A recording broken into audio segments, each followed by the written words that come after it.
الحمدللہ رب العالمین صلی اللہ علی محمد وآلہ الطیبین الطاہرین۔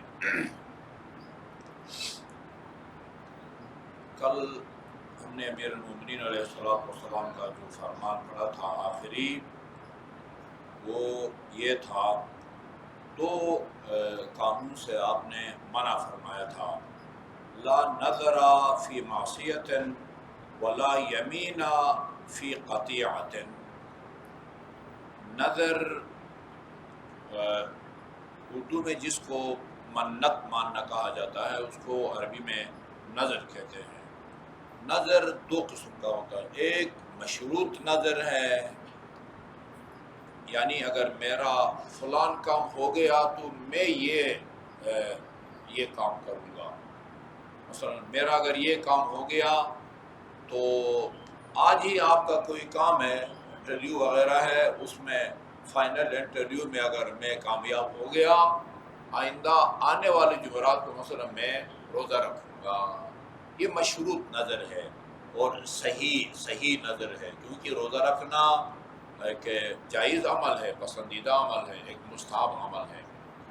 ایک غیر مشروط ہے، ایسے ہی کہتے ہیں میں انشاءاللہ آئندہ جمعرات کو روزہ رکھوں گا، مشروط نہیں کرتے کہ میرا یہ کام ہو گیا تو روزہ رکھوں گا۔ یا مثلا اگلے شب جمعہ کو یہاں میں مجلس کراؤں گا، یہ ایک مستحسن عمل ہے، مستحب عمل ہے، اس کی آپ نظر مان سکتے ہیں۔ فرمایا تھا اللہ نظر فی معصیت، آدمی کسی معصیت کی نظر نہیں کر سکتا۔ معصیت کوئی بھی ناجائز کام کی نظر مانے، منت مانے، غیبت کروں گا، چغل خوری کروں گا، حرام کھاؤں گا، چرس پیوں گا، جو دنیا کے حرام کام ہے، اللہ تعالیٰ کی نافرمانی، اللہ تعالیٰ کی نافرمانی کی نظر نہیں کر سکتے، منت نہیں مار سکتے، نہ مشروط طور پر نہ غیر مشروط طور پر۔ یہ ولا یمین لقطیعۃ، آدمی قسم کھائے کہ میں جو ہے نا وہ والدین سے باتیں نہیں کروں گا، اولاد سے باتیں نہیں کروں گا، چچا سے، پھوپھی سے، خالہ سے، ماموں سے، بھانجا بھانجی، یہ سارے کے سارے ارحام ہے۔ ارحام یعنی کسی بھی مرحلے میں جا کے مرحوم کے مرنے کے بعد اس کی جائیداد میں وہ ارث کے طور پر حصہ پاتا ہو، یہ سارے کے سارے ارحام کہلاتے ہیں۔ پہلے نمبر پر والدین اور اولاد ہے۔ ایک آدمی مر جاتا ہے اور اس کے والدین ہیں، اولاد بھی ہیں، تو پھر تقسیم کیا جاتا ہے۔ والدین میں سے ایک کو چھٹا حصہ ملتا ہے، باقی اولاد کو ملتا ہے۔ صرف والدین کو تو والدین کو ملتا ہے، صرف اولاد ہو تو اولاد کو ملتا ہے۔ اس کے بعد نمبر آتا ہے مثلا وہ چچا، پھوپھی وغیرہ، ان کا، یعنی اس کو طبقات کہا جاتا ہے، پہلا طبقہ، دوسرا طبقہ، تیسرا طبقہ، یہ سارے کے سارے ارحام ہیں۔ بندہ قسم کھائے، شرعی قسم کھائے، اور شرعی قسم بھی واللہ باللہ تاللہ، یہ یا خدا کی ایسی صفات جو خدا کی ذات کے ساتھ مخصوص ہے۔ رحمان کی قسم، میں مثلا جو ہے نا وہ بھائی سے بات نہیں کروں گا، والدین سے بات نہیں کروں گا، یہ قسم صحیح نہیں ہے۔ نہ کسی گناہ کی نظر مان سکتے ہیں، نہ قطع رحم کی بندہ قسم کھا سکتا ہے۔ کھائے بھی تو یہ منعقد نہیں ہوگا، اس کی پابندی جو ہے نا ضروری نہیں ہوگی، مخالفت کریں گے تو کفارہ نہیں ہوگا۔ اگر آپ صحیح قسم کھاتے ہیں سگریٹ نہیں پیوں گا، یہ قسم صحیح ہے، سگریٹ نہیں پیوں گا یہ نظر بھی صحیح ہے، مخالفت کریں گے تو اس کا آپ کو کفارہ جو ہے نا وہ دینا پڑے گا۔ یہ ہم نے پڑھ لیا تھا۔ الداعی بلا عمل کالرامی بلا وتر، کالرامی بلا وتر، یعنی یہ فرمان بھی امیر مومنین کی طرف منسوب ہے، کونوا دعاۃ للناس بغیر السنتکم، لوگوں کو حق کی، دین کی یا کار خیر کی دعوت دو خاموشی سے، زبان کے بغیر لوگوں کو دین کی دعوت دو، کار خیر کی دعوت دو۔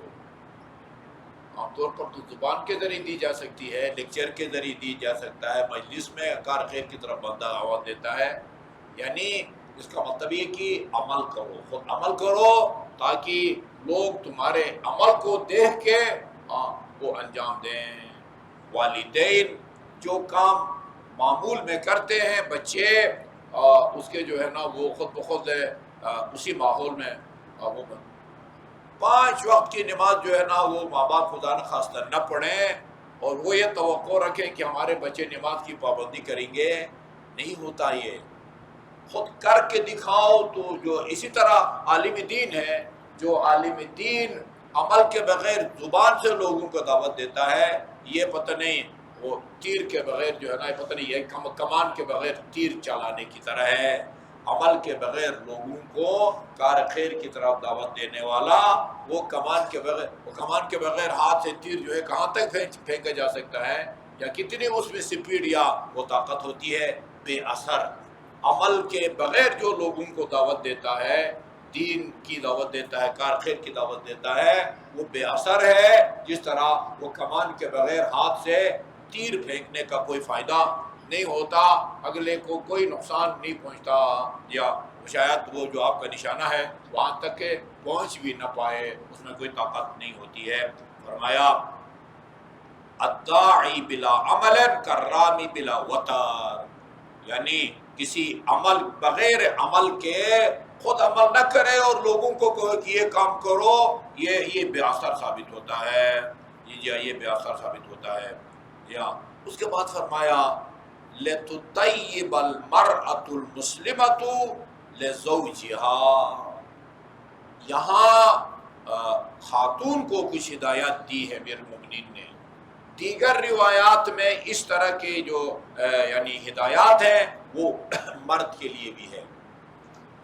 اس کا مطلب یہ ہے کہ خاتون اپنے میاں کے سامنے اس طرح اپنے آپ کو آراستہ کر کے صفائی کے ساتھ اور خوشبو وغیرہ لگا کے جو ہے نا رہے کہ مرد کی توجہ بیوی کی طرف ہو، اور اگر خدا نخواستہ وہ صفائی کا خیال نہیں رکھتی ہے، بدبو آتی ہے اس سے، تو مرد کی توجہ خواہ ناخواہ جو ہے وہ اس سے ہٹ جاتی ہے، پھر نعوذ باللہ جو ہے نا وہ غیر شرعی جو ہے نا وہ جو ہے نا کام کہیں یا اس کے رجحانات بڑھ جاتے ہیں۔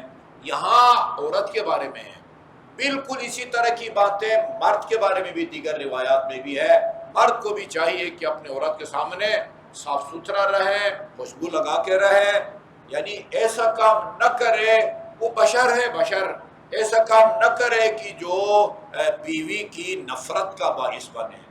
مرد بھی کوئی ایسا کام نہ کرے جس کی وجہ سے بیوی مرد سے نفرت کرے، عورت بھی کوئی ایسا کام نہ کرے کہ جس کی وجہ سے وہ مرد سے نفرت کرے۔ یہاں صرف عورت کے بارے میں ہے، لیکن دوسری روایات میں عورت مرد دونوں کے لیے ہے۔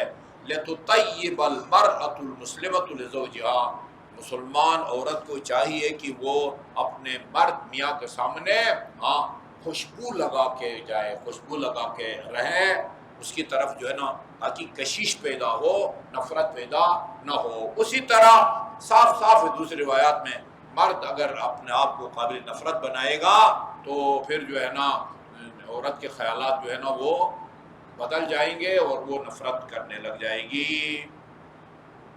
اچھا جی، اس کے بعد فرمایا وَلَا تَعَرَّبْ لَا تَعَرُّبَ بَعْدَ الْحِجْرَةِ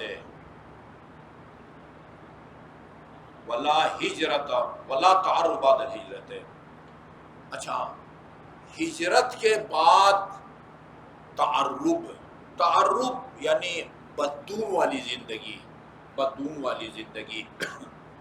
یہاں کہتے ہیں کہ لا تعرب بعد الہجرت، ہجرت کے بعد یعنی اسلام لانے کے بعد، کسی مسلمان ملک میں رہنے سہنے کے بعد پھر جو ہے وہی عرب بدو والی زندگی کی طرف جانا اس کی اجازت نہیں ہے۔ یہ آیت اللہ سیستانی حفظہ اللہ، ان کی ایک عربی میں کتاب تھی الفقہ للمغتربین، مغربی ممالک میں رہنے والوں کے لیے فقہی مسائل، ہمارے مسائل اور مغربی ممالک میں رہنے والوں کے مسائل تقریباً ملتے جلتے ہیں۔ میں نے وہ ان کی اجازت سے اس کا اردو میں ترجمہ کیا ہے، نیٹ پر موجود ہے، جدید فقہی مسائل کے نام سے ہے۔ اصل عربی کتاب کا نام ہے الفقہ للمغتربین، اس کا نام جو ہم نے رکھا ہے وہ جدید فقہی مسائل۔ اس کے اندر یہ اس روایت کو کوٹ کیا گیا ہے، ہجرت کے بعد پھر بدو مت بنو۔ اس کا مطلب یہ ہے کہ یعنی اسلام لانے کے بعد کسی ایسے ماحول میں مت جاؤ، ایسے ممالک میں مت جاؤ کہ جہاں جا کے اپنے اسلامی اقدار کی حفاظت اور پاسداری نہ کر سکو۔ چائنا میں سکولوں میں بچوں سے جو ہے نا وہ ٹیسٹ انٹرویو لیا جاتا ہے کہ ان کو اپنے کو دین کی کوئی باتیں تو یاد نہیں ہے۔ کیا یاد ہے؟ میرا بھتیجا چائنا میں ہوتا ہے، اورومچی میں ہوتا ہے، وہ اس سے شادی کی ہے، پہلی دفعہ وہ اپنے بچوں کو وہ لے کے آیا تھا یہاں، تو وہ جو ہماری بھتیجی ہے، بھتیجا کی وائف، وہ بتا رہی تھی کہ وہ سکول میں ان کے بچوں سے پوچھا تمہیں کیا آتا ہے، ہاں اسلام کے بارے میں تمہیں کیا آتا ہے؟ ان بچوں نے سادگی میں قل ہو اللہ سنا دیا۔ اتفاق سے وہ جو ٹیچر تھی وہ مسلمان تھی، فوراً بچوں کی ماں کو فون کیا کہ بچوں کو سمجھاؤ کہ یار جو ہے نا یہ کام نہ کریں، کہیں کہ ہم کو کچھ بھی نہیں پتا۔ اتنی جو ہے نا وہ سختی کی جاتی ہے۔ رمضان المبارک میں وہ آپ کے کمرے سے لائٹ چلے گھر میں، فوراً جو ہے نا وہ چھاپا وہ مارا جا۔ بیجنگ وغیرہ میں اتنی سختی نہیں ہے، یہ جو ہے نا جی وہ آپ کا جو مسلمانوں والا صوبہ، ہاں سینکیانگ جو صوبہ ہے، وہاں جو ہے نا اتنی جو ہے نا وہ سختی کی جاتی ہے۔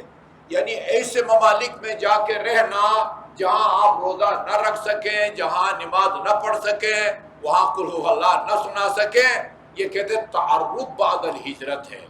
یعنی ایک مسلمان ممالک میں کلمہ پڑھنے کے بعد ایسے ملک میں جانا جہاں آپ جا کے واجبات کو انجام نہ دے سکیں، اسلامی قدروں کی پاسداری نہ کر سکیں، یہ وہ ہے التعرب ہے۔ یعنی ہجرت کے بعد پھر وہی بدوم والی زندگی کو جو ہے نا وہ اپنانا، یہ اشارہ ہے کہ یعنی ایسے ممالک میں جانا جہاں آپ جا کے اپنے اسلامی احکامات کی پابندی نہ کر سکیں، یہ جو ہے نا وہ اس کی طرف اشارہ ہے۔ تعرضوا للتجارہ فإن فیہا غنی لکم عما فی ایدی الناس۔ دیکھیے اس دنیا میں مختلف ذرائع معاش جو ہے نا اپنائے جاتے ہیں۔ کوئی سرکاری نوکری کرتا ہے، کوئی مزدوری کرتا ہے، کوئی پرائیویٹ وہ کرتا ہے۔ یہاں تجارت کی جو ہے نا وہ ترغیب اور تشویق کی گئی ہے۔